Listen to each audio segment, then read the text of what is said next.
4 రోజుల్లోనే నోటిఫికేషన్. స్థానిక ఎన్నికల్లో రిజర్వేషన్ల ఖరారుకు కలెక్టర్ల ముమ్మర కసరత్తు. నేడు సర్కారుకు సీల్డ్ కవర్లు అందజేత. పరిశీలించి జీవో ఇవ్వనున్న ప్రభుత్వం, ఆ తర్వాత నోటిఫికేషన్. రిజర్వేషన్లకు 6 రకాల నివేదికలు ఇచ్చిన కమిషన్. దాని ప్రకారమే స్థానిక సంస్థల ఎన్నికల్లో రిజర్వేషన్లు అంట. ఇక స్థానిక సంస్థల ఎన్నికల నిర్వహణకు రాష్ట్ర ప్రభుత్వం 4 రోజుల్లోనే నోటిఫికేషన్ విడుదల చేయనుందా? నేటి సాయంత్రానికే రిజర్వేషన్లు ఖరారు కానున్నాయా అంటే విశ్వసనీయ వర్గాలు అవునని అంటున్నాయి. స్థానిక సంస్థలలో బీసీలకు 42% రిజర్వేషన్లతోనే ఎన్నికలకు వెళ్లాలని ప్రభుత్వం నిర్ణయించిన సంగతి తెలిసింది. హైకోర్టు ఆదేశాల నేపథ్యంలో క్షేత్రస్థాయిలో ఇప్పటికీ మొదలైన రిజర్వేషన్ల ఖరారు ప్రక్రియ మంగళవారం సాయంత్రానికి పూర్తి కానున్నట్లు తెలిసింది. ఆ వివరాలని ప్రభుత్వానికి సీల్డ్ కవర్లు అందనున్నాయి. వాటిని పరిశీలించిన అనంతరం నోటిఫికేషన్ విడుదల చేయనున్నట్లు ప్రభుత్వ వర్గాలు ఒక అంచనా అయితే వేస్తున్నాయి. 4 రోజుల్లో నోటిఫికేషన్ వచ్చే అవకాశాలు కనిపిస్తున్నాయంట. ఈ 4 రోజులని ఎన్ని 4 రోజులు పోయినవో ఏం కథనం.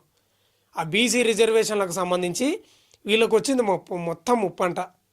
వీళ్ళేమో రిజర్వేషన్ల ప్రకారం పోవాలని ప్రభుత్వం పెట్టుకున్నది. ఆడ గవర్నరు లేకపోతే రాష్ట్రపతి ఏమో బిల్లులను జీవోలను వాళ్ళేమో పక్కన పెట్టుకొని తాత్సార్యం చేస్తున్నారు. ఏంది కథ? 2 ఏళ్ళే సర్పంచులు లేక, ఎంపీటీసీలు లేక, జెడ్పీటీసీ లేక. ఈ సర్పంచ్ లేకపోతే ఊళ్ళో ఎట్లుంటుందో తెలుసా? చాలా ఘోరంగా ఉంటుంది పరిస్థితి. ప్రజలు సర్పంచ్నే నమ్ముకుంటారు. ఆయనతోటి చాలా పనులు వేయించుకుంటారు. కష్టం వచ్చినా నష్టం వచ్చినా ఆయన దగ్గరికి పోయి చెప్పుకుంటారు. సర్పంచులకు అధికారాలు లేవు, వాళ్ళ చేతుల ఓ సంతకం పెట్టే అధికారం లేదు. ఎట్లా ఉంటుంది పరిస్థితి? ఏం కథ?